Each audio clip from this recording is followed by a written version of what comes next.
All right, we're back. You can see I haven't changed my clothing at all. I am still, well, the same day.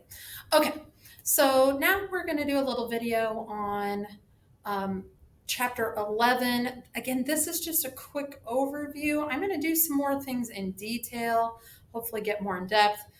Really, the way we're going to start this is more like elementary to middle school age of math, but it's just to review back to the formulas, the shapes. Then next week, we'll get into like where maybe they don't give you everything you need. So in the problems that you guys are going to be doing for this assignment, they're going to give you everything you need. All you have to do is pick the right formula, plug into the formula, give me the answer, put the correct units on it. That's it. All right? It's that easy.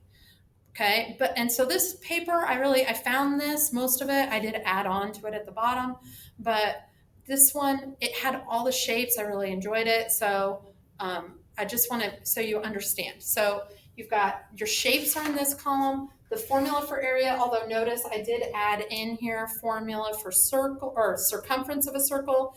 That's the perimeter around the circle. Okay. And then they give you an example on how to find the area over here. Okay. Now I'll admit they sometimes round. We'll talk about this. So anyways, a square, they did it as L is one side, and since it's a square, that would be L times L, which is L squared. But normally the way you see that, so I think this is kind of weird, it's like length times length. Normally the way you see it is S, so S times S, so S squared for side length. So that is kind of weird. I don't know, I haven't seen it like this with an L. But again, this is elementary level math that we're talking about here, so, or middle school, so who knows. All right, so this is, and that's just for now. Hey, as we move forward, we're going to make it high school level. All right, don't you worry. I'm not treating you like elementary school or middle school. We're just today, just to get the hang of it. All right, so anyways, they just take 4 times 4. They use X's for times and this thing. Okay, and so there you have it. Okay, a rectangle. Now, we're going to talk about what if I gave, like, to move forward, what if I give you the diagonal and you have to figure out what the side length is and then find the area? Or what if I give you the area and then you have to figure out what the side length is? Like, we are going to take this further just for today. We're just starting at the basics. Now, a rectangle is length times width, which, by the way, you could also see it as a parallelogram. Oftentimes, I just treat those where it's base times height, which they did height times base, but usually base times height is how you see that. So a rectangle is a parallelogram. You could do the same thing. Now, notice, in a rectangle, though, the height is the same as the side of the rectangle. Where in a parallelogram, the height, whenever we use that letter H, every single time, we're talking about that perpendicular height. This needs to be a right angle here. Okay, it didn't show it, but that's important. And notice how they put it here. Ooh, we have a right angle. Oh, we might have a right triangle. Pythagorean theorem, 30, 60, 90, 45, 45, 90. SOHCAHTOA. You never know. All those things, when we get to next week, definitely could play a role. Okay, so anyways, rectangle, they've got length times width. That's the same as base times height for a parallelogram. A triangle, triangles, I'm sad that we don't get to do this lesson at school. It's really cool. I can show it to you better, but I'm not going to here. Every triangle, if you just make a copy of it, return it, and attach it to itself, turns into a parallelogram. A triangle is just half of a parallelogram every time, every triangle. It's really cool if I could show you, but can't, I'm sorry. So a triangle, the formula is 1/2 base times height. Because a parallelogram is base times height, triangle is just half a parallelogram. All right, so again, we've got the formula here. I don't like these X's, so normal, I would just have 1/2 BH. We don't need times symbols there, right? We understand that it's times without that. Okay, same thing, LW is what I normally do there. Okay, remember also that if I wanted to find the perimeter of these shapes, I would just add up all the sides, but like in a square, hey, all 4 sides are the same, so I would just take the side times 4. Or if I wanted to find the perimeter of the rectangle, I know 2 of them are the same, so 2 of the widths plus 2 of the lengths. So that's for perimeter. Okay, perimeter is a little bit different than area. All right, so then you've got a trapezoid. The formula is 1/2 height times base 1 plus base 2. So, and by the way, this base 2 is the whole base it doesn't stop here where this line is. Now notice where they put it over here. A right triangle.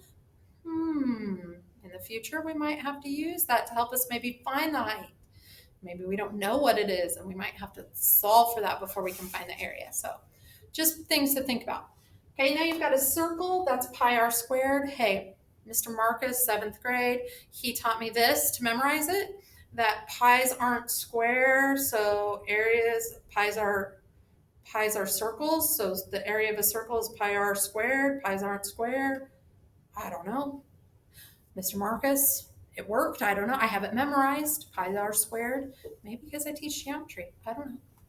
Now, so pi r squared, that's the area. Now the circumference, sometimes you'll see it 2 pi r. That's very common. Sometimes you'll also see it pi times diameter. These two are the same formula. This is just where you have it as a radius. This is where you have it as a diameter. All right? And that's for the distance around. That's different than the area around. Okay, now let me scroll down. All right, in the case of the rhombus, the formula is 1/2 diagonal 1 times diagonal 2, so the whole diagonal times this whole diagonal. Now remember, those diagonals are perpendicular. They make 4 right triangles that are all congruent. We might be using right triangle stuff to deal with those, to find the lengths of the diagonals. But that's a formula for a rhombus. And then regular polygon. So keep in mind all the sides and angles have to be congruent for this formula to be true.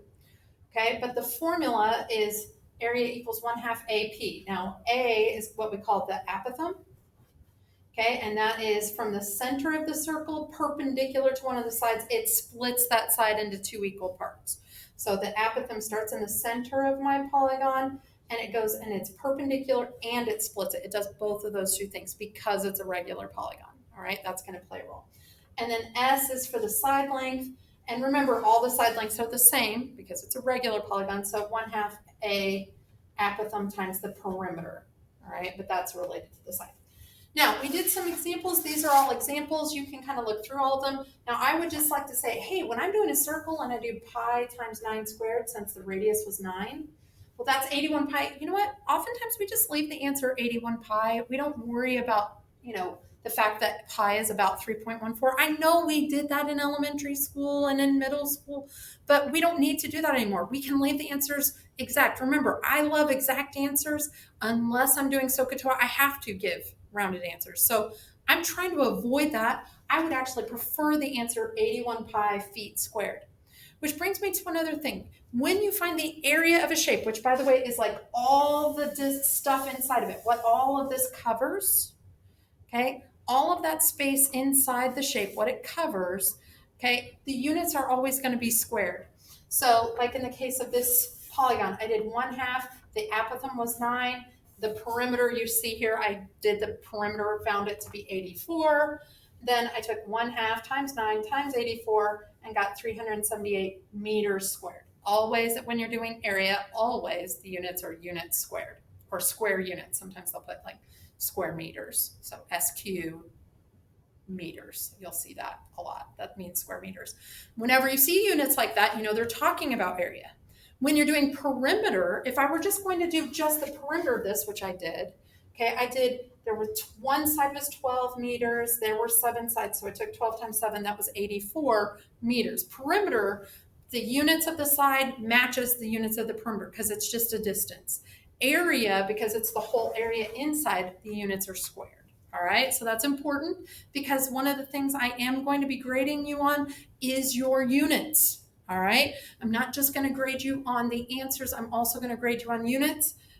So that's something easy to get right.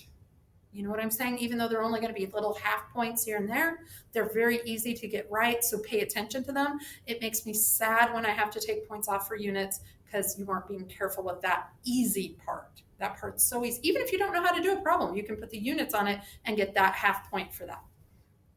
All right, let's see if there's anything else here.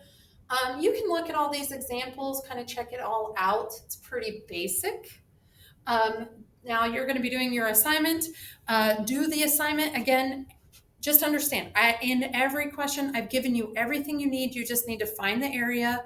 Don't round. Please do not change pi to 3.14. I do not want that. Okay, you'll see. And yeah, that's all I've got for this one. Hey, good luck. Talk to you guys later.